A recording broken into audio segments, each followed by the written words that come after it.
Welcome to my new video. तो कैसे है मेरे यूट्यूब फैमिली, होप तो सब ठीक ही होंगे। तो गाइस ये एनीमे आप लोगों को कैसा लगा है कमेंट में बता देना, ठीक है ना। ये एनीमे कैसा लगा है।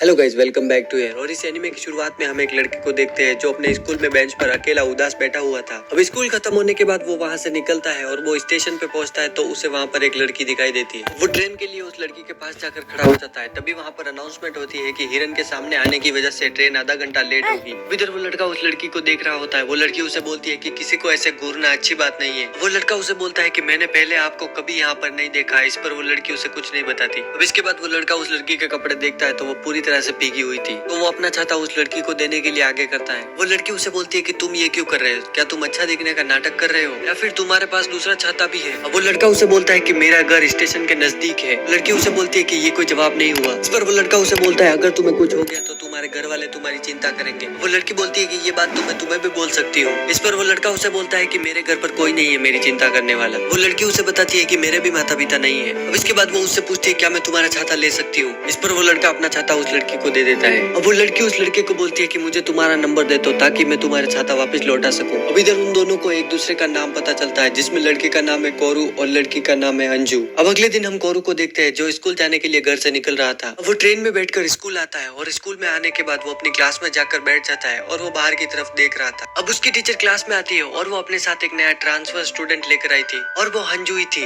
अब हंजू कोरू को देख लेती है। इसके बाद टीचर हंजू को बोलती है कि जल्दी से अपना इंट्रोडक्शन दो सबको। अब हंजू बोलती है कि मैं कोई इतनी खास नहीं, और वो वहाँ से निकलकर कोरू के पास आती है और वो उसे बोलती है कि अब हम एक ही क्लास में है तो मैं तुम्हारा छाता कल लौटा दूंगी। अब इसके बाद हंजू पीछे वाली सीट पर जाकर बैठ जाती है और इधर सारे लोग उन दोनों के बारे में ही बात करने लगते हैं। अब टीचर के जाने के बाद लड़के और लड़कियां उसके पास आकर उससे बात करने की कोशिश कर रही थी, लेकिन वो किसी को भी भाव नहीं देती। अब लंच ब्रेक में उसके पास कुछ लड़कियां आके बोलती है क्या हम साथ में लंच कर सकते हैं। इस पर हंजू उन्हें बोलती है कि मैंने लंच पहले ही कर लिया। इधर कोरू और उसका दोस्त बात कर रहे होते हैं, वो तो बिल्कुल ही अलग ही दिख रही है। एक लड़की हंजू के पास आकर उससे बोलती है कि तुम अपने आप को समझती क्या हो, आज तुम्हारा पहला दिन है और तुम पहले दिन ही इतना अकड़ रही हो। और अब वो लड़की अंजू के हाथ से बुक लेकर उसे नीचे गिरा देती है और अब वो उस पर हंस रही थी। अंजू उस बुक को उठाती है, उसके बाद वो उस लड़की को एक मुक्का मार देती है जिससे उस लड़की के नाक से खून आने लगता है। अब इधर कोरू को देखते हैं जो अपनी बहन के लिए प्रे कर रहा था जो एक हादसे में मारी गई थी। अब इसके बाद वो उदास होकर गाने सुन रहा था और इधर दूसरे कमरे में हम उसके पिताजी को देखते हैं और वो इधर शराब पीकर हल्ला कर रहे थे और उन्होंने सारा खाना भी नीचे गिरा दिया था। कोरू उनके पास जाता है और वो उसे बोलते है कि तुम्हारी मॉम मेरे ऑफिस में आई थी और वो अच्छा दिखने का नाटक कर रही थी। अब इसके बाद वो कोरू को पकड़कर दीवार में धक्का दे देते और वो उसे बोलते कि सारी गलती तो तेरी थी, तेरी वजह से कारेन मारी गई और उसकी जगह तू क्यों नहीं मर गया। कोरू वहाँ से भाग जाता है और थोड़ी देर भागने के बाद वो ट्रेन की पटरी पर आता है और अब वो सोच रहा था कि मैं ट्रेन के सामने आकर अपनी जान दे दूंगा, लेकिन वो ट्रेन को सामने देखकर ऐसा नहीं कर पाता और वो नीचे गिर जाता है जंगल में। कोरू उस जंगल में चल रहा होता है और उसे वहाँ पर एक टनल दिखाई देता है बिल्कुल अलग शेप का। अब उसे उसके अंदर कुछ चमकता हुआ दिखाई देता है और वो उसके अंदर चला जाता है। अब टनल के अंदर जाने के बाद उसे वहाँ पर चमकदार पेड़ दिखाई देते हैं और वो थोड़ा और आगे जाता है। अब थोड़ा आगे जाने के बाद उसे एक चीज दिखाई देती है पड़ी हुई और वो उसे उठाता है तो वो उसकी बहन का सैंडल था जो पहले ही मर चुकी है और उस पर उसका नाम भी लिखा हुआ था कारेन। और वो अपनी बहन का नाम चिल्लाते हुए इस टनल में आगे भाग कर जाता है और तभी उसके हाथ पर एक पैरोट आकर बैठ जाता है। पैरोट गाना गाने लगता है। तभी कोरू को याद आता है ये तो वही गाना है जो मैंने मेरे पालतू पैरोट को सिखाया था, लेकिन वो तो पहले ही मारा जा चुका है। कोरू घबराते हुए उस टनल से भाग कर बाहर आता है। वो अपने पैरोट को देखकर बोल रहा होता है इसका मतलब ये सच है। इसके बाद कोरू अपने घर पर होता है और वो सोच रहा होता है कि वो गाना जो ये गा रहा था वो मेरी बहन और मैंने अपने पालतू पैरोट को सिखाया था। कोरू के पिताजी उसके कमरे में आकर उसे बोलते हैं कि भगवान का शुक्र है तुम ठीक हो।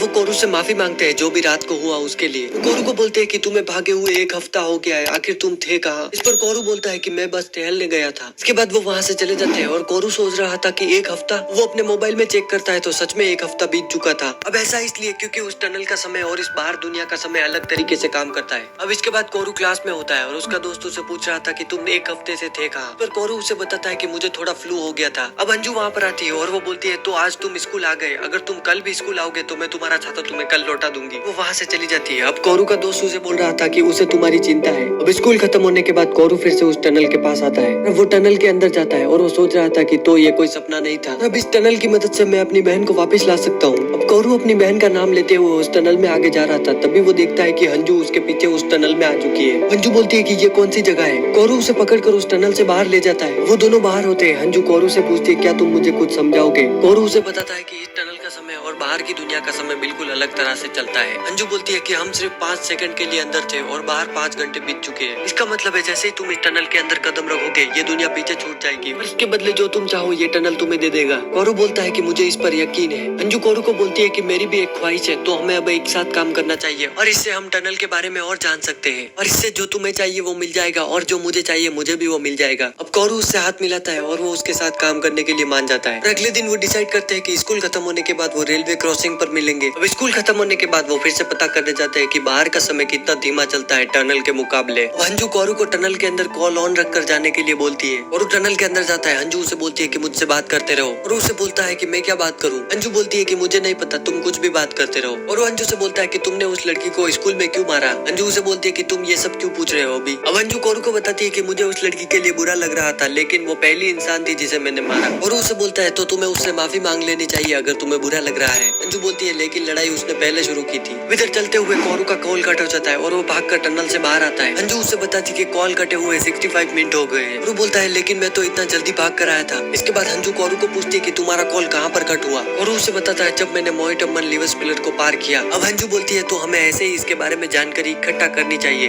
देखते हैं कि क्या ये टनल हमारी ख्वाहिश पूरी कर सकता है। अब कुछ दिन वो दोनों ऐसे ही टनल की जांच करते हैं। अब वहाँ से निकलते समय एक दिन अंजू का पैर फिसल जाता है चढ़ाई की वजह से और वो कोरू के ऊपर आके गिरती है। उसके बाद वो दोनों नीचे जाके गिरते हैं। अब अंजू कोरू के नीचे थी और कोरू अंजू के ऊपर। अब इसके बाद कोरू स्कूल में होता है और उसका दोस्त उसे पूछ रहा होता है कि तुम आजकल अंजू के साथ काफी ज्यादा समय बिताते हो, क्या तुम दोनों डेट कर रहे हो। इस पर कोरू उसे मना कर देता है। अब इसके बाद हम देखते हैं कि अंजू कोरू के घर पर आती है और उसे अपने पैरोट के बारे में बताता है। वो बताता है कि ये पहले मर चुका था लेकिन मुझे ये टनल में वापस मिला। अब इसके बाद वो फिर से उस टनल में जाते हैं। अब अंजू कोरू से बोल रही होती है कि हमें ये चेक करना है कि यहाँ से उस पिलर के पार ईमेल जाता है क्या नहीं। कोरू उस पिलर के पार जाता है। अंजू उसे मैसेज भेजती है। अब वो पीछे मुड़ के देखता है तो उसे अंजू वहाँ पर घूमती हुई दिखाई देती है। अब वो भाग के अंजू के पास आता है और वो उसे बोलता है क्या तुम ठीक हो। अंजू उसे बोलती है 7 घंटे बीत गए और मैं तुम्हारा यहाँ पर इंतजार कर रही थी। और उसे बोलता है कि मुझे माफ करना और इसके बाद वो दोनों टनल से चले जाते हैं। अब इसके बाद अगले दिन वो दोनों एक्वेरियम में घूमने जाते हैं। वो दोनों अंदर घूम रहे थे तभी अंजू कोरू से बोलती है कि मैंने तुम्हें कभी हंसते हुए नहीं देखा। कोरू से बोलता है सच में। अब अंजू कोरू को बोलती है जब तुम उस टनल के अंदर पिलर से पार गए थे तब मैं बहुत ही ज्यादा डर गई थी। और उसे बोलता है अगर तुम्हें डर लग रहा है तो हम ये काम करना छोड़ सकते हैं। अंजू कोरू को बोलती है कि हम ऐसा नहीं कर सकते, मेरी एक ख्वाहिश है और अगली बार जब हम उस टनल में जाएंगे मैं अपनी ख्वाहिश पूरी करके रहूंगी। कोरू उसे बताता है कि मैं इस एक्वेरियम में पहले भी आ चुका हूँ अपने मॉम डैड और एक बहन के साथ, लेकिन मेरी बहन पेड़ पर से गिरने की वजह से मर गई। एक दिन जब मेरा उससे झगड़ा हो गया था तो मैं घर से निकल के बाहर चला गया और जब मैं घर पर वापस पहुंचा तो मैंने देखा कि वो पेड़ से गिरकर मर गई है और वो मेरे लिए राइनो के रोज बीटल पकड़ने पेड़ पर चढ़ी थी। और इसके बाद हमारी मॉम ने हमें छोड़ दिया और पिताजी दारू पीने लगे। ऐसे हमारा परिवार खत्म हो गया। अब मैं उस टनल की मदद से अपनी बहन को इस दुनिया में वापस लाना चाहता हूँ। अब इसके बाद वो दोनों फिर से टनल में होते हैं। अब अंजू कोरू से बोल रही होती है कि हम अंदर जाएंगे और 108 मिनट बाद बाहर लौट कर आ जाएंगे। इसके बाद वो उस टनल में भागना स्टार्ट करते हैं। अब थोड़ा आगे भागने के बाद कोरू अंजू से बोलता है कि 108 मिनट होने वाले हैं, हमें जल्दी बाहर निकलना होगा। इधर तभी अंजू के मुंह पर कुछ पेज आके गिरते हैं। अब अंजू उन्हें उठाने लगती है और अंजू से बोलता है इन्हें छोड़ो, हमें बाहर निकलना है। अंजू से बोलती है कि ये सब मेरे लिए जरूरी है। अब कोरू उन्हें उठाता है। उसके बाद वो अंजू को लेकर बाहर निकलता है टनल से। अब वो दोनों बाहर होते हैं। बाहर बारिश हो रही थी। कोरू अंजू से पूछता है क्या ये वही चीज है जो तुम टनल से पाना चाहती थी। अंजू से बोलती है कि ये चीज मुझे मेरे दादाजी की याद दिलाती है। अब कोरू के कपड़े भीग गए थे। वो बोलता है कि अगर मैं ऐसे घर गया तो मुझे मेरे पिताजी छोड़ेंगे नहीं। अंजू से बोलती है अगर ऐसा है तो तुम मेरे घर पर आ सकते हो। अब वो दोनों अंजू के घर पर होते हैं। अंजू उसे बदलने के लिए कुछ कपड़े देती है। अब कपड़े बदलने के बाद कोरू वहाँ पर बहुत सारी मांगा देखता है और उनमें से एक मांगा उठा के पढ़ने लगता है। अब कोरू अंजू से पूछता है कि हानाशिरो मित्सुओ कौन है। अंजू उसे बताती है कि ये मेरे दादाजी थे।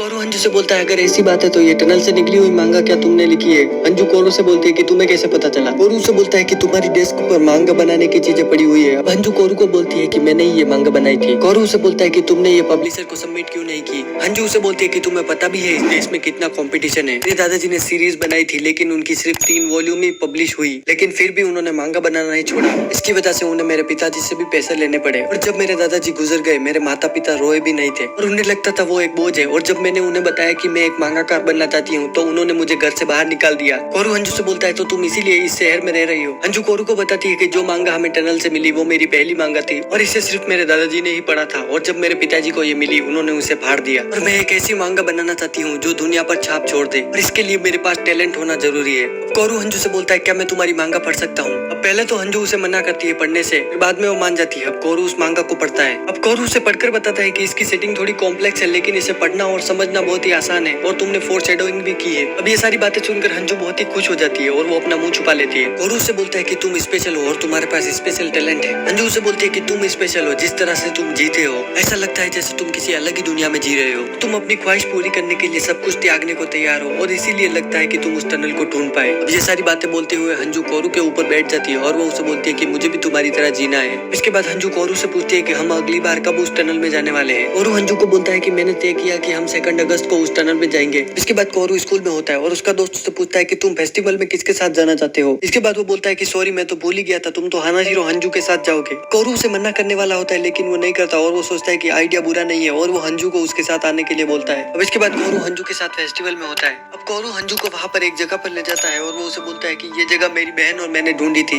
हंजू कोरू से पूछती है कि हम यहाँ पर क्यों हैं। कोरू उसे बताता है कि मुझे पता नहीं, मैं उस टनल में जाने के बाद फिर कब लौटूंगा, तो मैं आखिरी बार यहाँ पर आना चाहता था। अब वहाँ पर आतिशबाजी होने लगती है। आतिशबाजी देखने में बहुत ही अच्छी लग रही थी। अब हंजू कोरू से पूछती है कि तुमने 2 अगस्त को क्यों चुना वहाँ पर जाने के लिए। कोरू उसे बोलता है कि उस दिन कारिन की डेथ एनिवर्सरी है। इसके बाद हंजू कोरू को हाथ पकड़ लेती है। अब कोरू ट्रेन से घर पर जा रहा होता है, तभी उसे हंजू का मैसेज आता है कि आज मुझे बहुत ही मजा आया। अब कोरू घर पर आता है और वो देखता है कि उसके घर पर कोई लेडी आई है। अब वो अंदर जाता है तो उसके डैड उसे बताते हैं कि ये तुम्हारी नई मॉम बनने वाली है। कोरू अपनी बहन की तस्वीर की तरफ देखकर रोने लग जाता है और उसके डैड उसे उठाकर बाहर फेंक देते हैं। इसके बाद वो अपने कमरे में चला जाता है और अब वो वहीं पर सो जाता है। अब सुबह होती है और उसे हंजू का मैसेज आता है और वो उसे बोलती है क्या हम मिल सकते हैं। अब वो एक रेस्टोरेंट में मिलते हैं। अब हंजू कोरू को बोलती है कि जब तुमने मेरी मांगा पढ़ी उसके बाद मैंने उस मांगा को पब्लिशर को भेजा और आज सुबह मुझे एडिटर का कॉल आया और ऐसा लगता है कि उन्हें मेरी मांगा पसंद आई है और अब वो चाहते हैं कि मैं उनके साथ काम करूं। कोरू उसे कुछ बोलने वाला होता है, तभी वेट्रेस खाना लेकर आ जाती है। अब हंजू कोरू को बोलती है कि ये सब छोड़ो, हम कल टनल में जाने वाले हैं। कोरू हंजू को बोलता है कि मुझे लगता है इस डेट को हमें पोस्टपोन करना चाहिए, ऐसा लगता है शायद तुम तैयार नहीं हो। इस पर हंजू कोरू पर गुस्सा हो जाती है। इसके बाद कोरू बोलता है चलो इस बात को बंद करते हैं। इसके बाद वो ट्रेन स्टेशन पर बैठे होते हैं और वहाँ पर अनाउंसमेंट होती है कि हिरन के सामने आने की वजह से ट्रेन 30 मिनट लेट होगी। और ये बिल्कुल वैसा ही था जैसे एनिमे के शुरुआत में हुआ था। अब कोरू फिर से वैसा ही करने लगता है जो उसने पहले एनिमे की शुरुआत में किया था। उसके बाद छाता नहीं थी तो एक फूल तोड़कर उसको छाता बना लेता है। अब ये नाटक करने के बाद वो दोनों हंसने लगते हैं। अब हंजू कोरू को बोलती है कि इन सब चीजों की वजह से मैं तुम्हारा छाता लौटाना तो तुम्हें भूल ही गई। कोरू बोलता है कि कोई बात नहीं, वैसे भी वो इतना महंगा नहीं है। अब इधर रात हो जाती है। कोरू अपने घर पर होता है और वो टनल में जाने के लिए अकेला ही निकल रहा था। अगले दिन 2 अगस्त होती है और हंजू कोरू के मैसेज का इंतजार कर रही थी और वो उसे मैसेज नहीं करता तो हंजू कोरू के घर पर जाती है। वहाँ पर कोरू के डैड उसे बताते हैं कि वो कल रात से बाहर गया है और अभी तक वापस नहीं आया। और ये सारी बातें सुनकर हंजू समझ जाती है कि वो कहाँ पर गया है। वो वहाँ से भागती है और भागते हुए उसे वो सारी यादें याद आ रही थी जो उसने कोरू के साथ बिताई है। कैसे उसे वो ट्रेन स्टेशन पे मिली, उसके बाद वो उसके स्कूल में आई और वो दोनों टनल में गए और उसने बहुत ही ज्यादा मजा किया उसके साथ। वो टनल के बाहर पहुंचती है तभी उसके मोबाइल पर मैसेज आता है और उसमें लिखा हुआ था कि जब तुम्हें ये मैसेज मिलेगा मैं उस उराशिमा टनल में बहुत ही आगे जा चुका हूँ और शायद तुम इसकी वजह से मुझसे नाराज हो जाओ। अब अभी इधर कोरू को देखते हैं जो टनल में चल रहा था और वो हंजू को मैसेज भेजने के बाद अपना मोबाइल फेंक देता है। फिर बाहर हंजू मैसेज पढ़ रही थी और उसमें लिखा हुआ था कि तुम्हें इस टनल से स्पेशल टैलेंट चाहिए था लेकिन तुम्हारे पास वो पहले से ही है। अब तो तुम्हें एक ऑफर भी मिल गया और मैं चाहता हूँ कि तुम एक बड़ी मांगाकार बनो। और अब मैं तुम्हें बताना चाहता हूँ कि ये टनल कोई ख्वाहिश पूरी नहीं करता, ये तुम्हारी खोई हुई चीजों को स्टोर करके रखता है और इसीलिए तुम्हें इस टनल से कोई स्पेशल टैलेंट नहीं मिल सकता। अब अभी इधर अंदर कोरू को देखते हैं जो चल रहा था और उसके सामने उसके माता पिता आते हैं और वो उनको छोड़कर आगे बढ़ जाता है। इधर बाहर हंजू को भेजा हुआ कोरू का मैसेज में कोरू बोल रहा था कि तो अब तुम्हारे पास इस टनल में आने का कोई कारण नहीं है और इसीलिए टनल में अकेले आने के अलावा मेरे पास कोई रास्ता नहीं था। अब मैं चाहता हूँ कि तुम मांगा लिखो, जब मैं इस टनल से बाहर आऊँ हजारों साल बाद तो मैं हानाशिरो हंजू की मांगा पढ़ना चाहूंगा और मैंने तुम्हारे साथ जो 1 महीना बिताया उसमें मुझे बहुत ही ज्यादा मजा आया। और अब मैसेज खत्म होता है और उसके आखिर में लिखा हुआ था गुड बाय। हंजू वहाँ पर बहुत देर तक ऐसे ही बैठी रहती है और वो वहाँ पर रो रही थी और अब वहाँ पर बारिश चालू हो जाती है। हंजू वहाँ पर चिल्लाती है कि ये सब क्या था धोखेबाज, ऐसा लगता है कि तुम मुझे बिल्कुल भी नहीं समझे और बिना बताए मुझे छोड़ दिया। और ये सारी बातें लिखकर वो कोरू को भेज देती है। इसके बाद हंजू बोलती है कि मैं सिर्फ तुम्हारे साथ रहना चाहती थी। वो अभी टनल के अंदर कोरू को देखते हैं और वो बहुत ही थक चुका था और उससे चलते हुए 14 घंटे हो चुके थे। इसका मतलब बाहर की दुनिया में 4 साल बीत गए हैं। वो अंदर चल रहा होता है तभी वो थक कर नीचे गिर जाता है और उसे सामने से एक रोशनी दिखाई देती है। वो उस रोशनी की तरफ दौड़कर भागता है तो वो एक गेट जैसा कुछ था और कोरू उसे खोलकर अंदर चला जाता है। और अब हम देखते हैं कि वो छोटा हो चुका है और वो अपनी बहन के साथ है और इधर उसकी बहन उसके लिए जूस लाई है। वो अपनी बहन से बात कर रहा था और उसके बाद उसकी बहन उसे बोलती है कि मैं आपके लिए एक बीटल लाई हूँ और वो उसे बताती है। अब वो दोनों बात कर रहे होते हैं तभी कौरू शीशे की तरफ देखता है और उससे दिखता है कि वो पहले की तरह दिख रहा है। उसके हाथ से जूस की गिलास गिर जाती है और उसकी बहन साफ करने के लिए कुछ लेने जाती है। इधर कौरू बोलता है कि ये कौन सी जगह है और तभी उसके मोबाइल पर मैसेज आता है और इधर वो अंजू का मैसेज था। अब्बू से बार बार मैसेज आए जा रहे थे और वो सारी मैसेज अंजू ने भेजे थे। कौरू सोच रहा था कि मैंने तो मोबाइल फेंक दिया था। इधर कौरू के जाने के बाद अंजू ने उसे मैसेज भेजना बंद नहीं किया था, वो उसे हमेशा मैसेज भेजती थी। कौरू की बहन वहाँ पर आती है, वो उसे बोलती है क्या ये कोई दोस्त है आपका? कौरू बोलता है कि अब नहीं। उसकी बहन बोलती है क्या आप दोनों में लड़ाई हुई है? उसके बाद वो उसे बोलती है कि दोस्तों से लड़ना अच्छी बात नहीं है। कौरू बोलता है कि जब तक तुम मेरे साथ हो मुझे परवाह नहीं है। उसकी बहन बोलती है कि मुझे पता है आप मुझसे प्यार करते हो और मैं भी आपसे करती हूँ और इसीलिए मैं चाहती हूँ कि आप दूसरे लोगों से भी प्यार करें और इसके बाद हम सब साथ में हंस सकते हैं।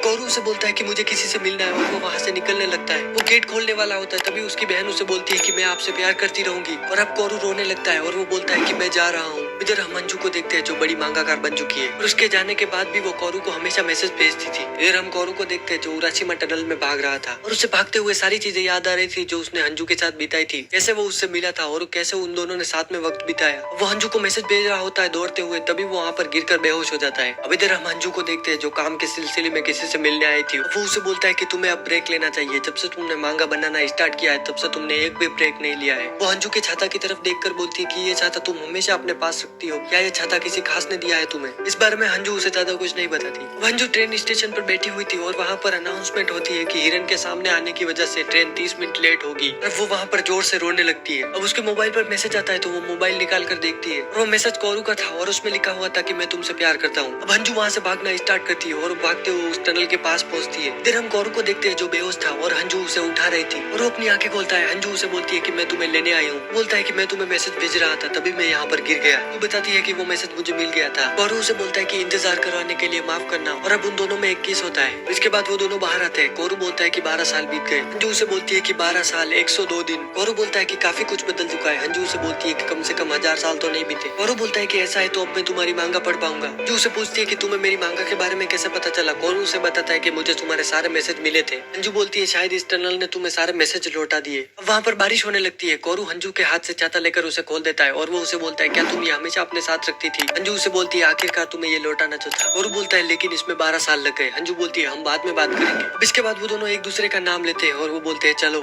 हेलो गाइस, पिछली वीडियो का रिस्पांस देख के मुझे लगा कि इस एनीमे पे मुझे एक अच्छे से वीडियो बनानी चाहिए क्योंकि पिछली वीडियो में कुछ सीन कट भी हो गए थे। तो उन तो गाइस ये आप लोगों को ये एनिमी कैसा लगा? अच्छा लगा तो like and subscribe and comment में बता देना। आज के लिए इतना ही बस। अब गाइस कल मिलेंगे, ठीक है, बाय बाय।